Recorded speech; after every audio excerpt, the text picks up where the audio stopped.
Access to reliable energy is core to a nation. Energy markets are highly influenced by geopolitical tension, and we question what are the most pressing security concerns on energy security in Europe and beyond. We do not know the answer, but we are proud to present Mr. Benedikt Franke to you.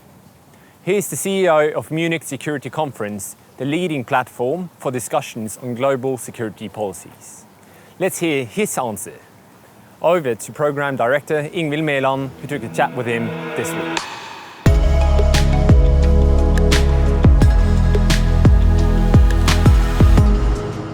Dr. Benedikt Franke, welcome to ONS Digital. It's a great pleasure to have you with us. Dear Ingvild, great to see you again. Looking forward to being ONS Digital. The core of what you do is security policies. And in February, every year, you have this huge event where you attract NGOs, leaders, government leaders, industry leaders all over the world. And you have a security report, which came out just before the COVID-19 hit us. And the title of that was actually Westlessness. Could you explain why you chose that title and what kind of the core of the content is? Yeah. First of all, the MSC may be huge, but it's definitely not as huge as ONS. We are much smaller. But yes, we do focus on security. And in retrospect, obviously the report should have had another name, something like Healthlessness or so. But we were fortunate to be able to go through with our event in person a week before the lockdown.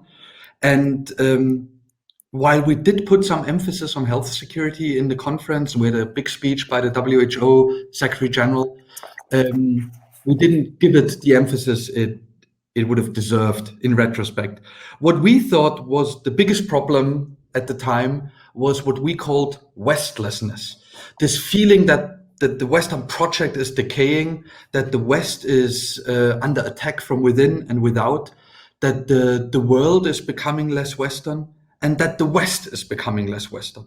I mean, there are many indices for that. A decade ago or 2 decades ago, after the wars in the Balkans, we gave us as the West and the international community things like the responsibility to protect or never again.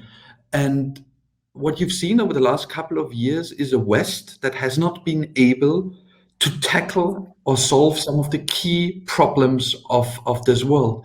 The wars in Libya and Yemen, issues like climate change, the crumbling alliances and consensus on the true value of democracy. And hence we gathered this feeling amongst our audience and our audiences that the West was decaying, and that it would be worth calling attention to this. And I mean, it's not really a new insight, but I think the intensity of the decay became so obvious that we thought that should be the key topic of the Munich Security Conference 2020. I found that really interesting at the time, and it's just interesting to see that you said it could have been healthlessness, but as long as it's not helplessness, then I think we're good. Let's just say one of your biggest targets is to focus on what are the main security concerns around the world. Kind of, in brief terms, if that's possible, what do you see as the biggest challenges today?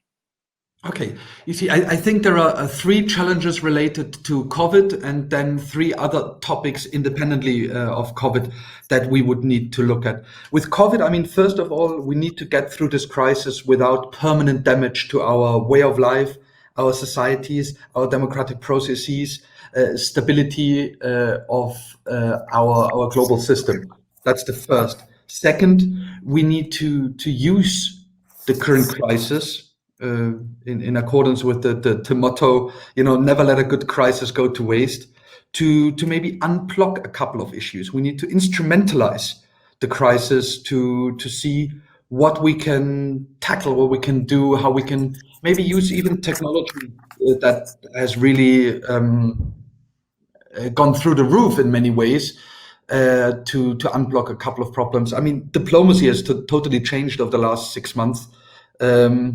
as we are doing this online interview now, we've all been in a billion Zooms and Microsoft Teams meeting, and that offers new spaces and new windows of opportunities that we should look at. That's the second thing that we are going to look at. The third is how to make sure something like this is not happening again. I mean, we've been calling for years and years for a greater focus on pandemic preparedness. But it's not only pandemic preparedness, it's the idea of black swans. Everyone knows that now. But what's the next crisis that we're currently ignoring?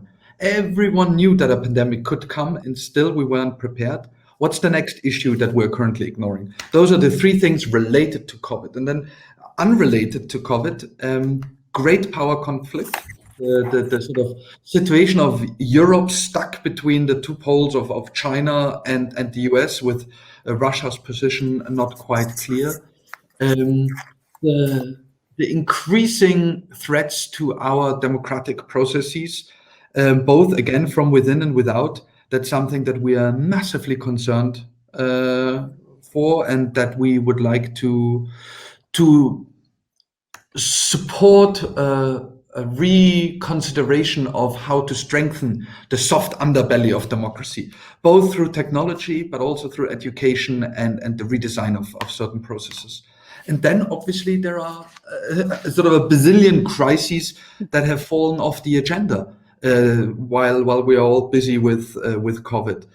From the wars in the Middle East to the situation in the South China Sea. There are many conflicts that we need to refocus on when this is all over. I hear I see there's a lot of security challenges, but I also hear that you have hopes when it comes to finding new opportunities out of COVID and so on. But let's move on to the energy, because we've had a long and very valuable relationship with the MSC on energy security, and kind of in the 20th century, the fossil fuel has been the backbone of the global geopolitics situations. And as the energy transitions plays along, some of the states who are really dependent on income from oil and gas may start to struggle, and it might influence their security situation. How do you see it? Do you see players actually taking enough action? Are they moving in the right direction? Do they see the challenge and do they act on it? How do you see that picture? As all pictures in our world, it's a mixed one. You are absolutely right that I think energy transition will empower the countries that have thus far been the importers and will depower the exporters. That does not necessarily have to be a bad thing. I mean, certainly it makes it more difficult for energy exporters to cope. They will have to change their way of doing business and the way they run their countries. But I think that the energy price shock that we've seen recently at the beginning of the COVID crisis has shown that there can be, again, windows of opportunities through which we can achieve sort of things that we thought were impossible to achieve a couple of months and years ago. I mean, do look at the détente with Israel in the region. Look at what the United Arab Emirates have just done, or Oman. Countries that are hugely dependent on energy export and that could rely on an American security umbrella for decades, are now trying to set themselves up for the future. Yes, they have to redesign their economies, but they have also got to redesign the diplomatic relationships and their standing in the region. And I think what you see there, that countries normalize their relationship with Israel, is a really encouraging sign, and indirectly is the result of the perceived need to change the business model of the state. That's very interesting, especially the part where you say you have to redesign the diplomatic relationships, and looking at from the outside, it seems like, are these new relationships starting to come up? But it's actually a need for them in order to adapt to the future. But move on to Europe and look at that in this context. The Europe and European Green Deal is really pushing the energy transition, and Europe has been had a strong relationship and a strong dependency on Russian gas, for example. how do you see the energy transition will transform the geopolitical play in Europe? Again, this is a hugely complex topic, but I think there are a couple of things to look at. There is this issue of European sovereignty and autarky. Autarky has two sides. On the one hand, it would be great for Europe to become, energy independent. It would be great for Europe to reduce, or at least reduce, dependency on external actors. However, mutual dependence also brings some positive aspects with it. Keeping Russia close within the European consensus by having a working energy relationship may not be the worst of all things. If we continue to disengage, also economically, this may empower those forces in Russia and other energy exporters that we don't necessarily want to see empowered.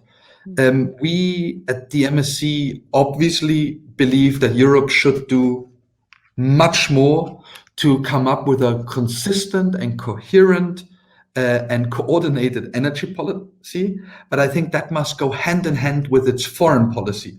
And as we all know, there is still a long way to go to a coordinated European Union foreign policy.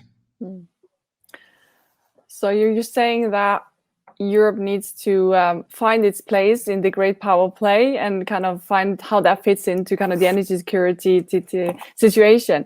And building on that, you mentioned great power play is a challenge. You have the US and the China and the big situations there. How do you think Europe's role will be in this picture going forward? What are the opportunities that Europe can take? See, so we have just published a paper a couple of weeks ago on the German EU presidency. And obviously it's a difficult presidency. In the middle of COVID, everything is different. But what we said is that Germany must recognize its European imperative, is what we called it. The need to look at everything that it does through the European lens and to make sure that everything that Germany does within Europe is geared towards making Europe more resilient, stronger, and a more credible actor. This will not all be done within the 6 months presidency, and Germany can't do magic. But I think what the German EU presidency really wants to is to recreate a common purpose and come up with joint policies on key issues of our time. I think it's a tragedy that we still haven't been able to have one coordinated China policy. Some parts of Europe have a bipolar opposite policy to what other parts in Europe do. And as long as we don't get our house in order, we will not be a credible actor, neither in the field of energy security or economics or our field of diplomacy and security. So what we are hoping is that through incremental change in iterative steps, Europe begins to heed the message from Brexit and other disasters of the recent past to become a stronger actor and powerful player for good. You mentioned that Germany took over the EU presidency, and I have to say, it was not a good timing for Germany actually taking over with the COVID-19 and so on. And you also point out that you want to push Europe forward as an enabling power. After a couple of months into this presidency, and Germany being on the captain on the ship, how do you think things are moving? Are we just only into the COVID-19, or are you seeing any other developments? A couple of weeks, I would have answered this question rather differently. I would have been incredibly skeptic. I would have said, look at most countries are really busy with themselves. They have huge problems at hand. They are facing economic downturns. In many countries, the second wave is striking. So I would have said that the German presidency will have a very hard time in achieving anything in a climate of fragmentation and this diverted attention. Now, having just seen the coordinated European response to the elections in Belarus, and the fact that the European Union has decided not to recognize the election results, I think is a great sign that coordination is still possible, that Germany is willing to go the difficult path of working hard through all our channels to create consensus. And I very much hope that in the next 4 months, we can continue to create consensus on key issues of European Union foreign and security policy, and obviously all other political fields. I hear you urge for coordinated policy, you urge for creating consensus. And I have to say that the main topic for ONS 2020 is together. And I think that I want to close with that, because I think that's a good way to say that the topic was good, and we will work together in the future. Dr. Benedikt Franke, thank you very much for joining us. It's a great pleasure. Thank you so much, Ingo.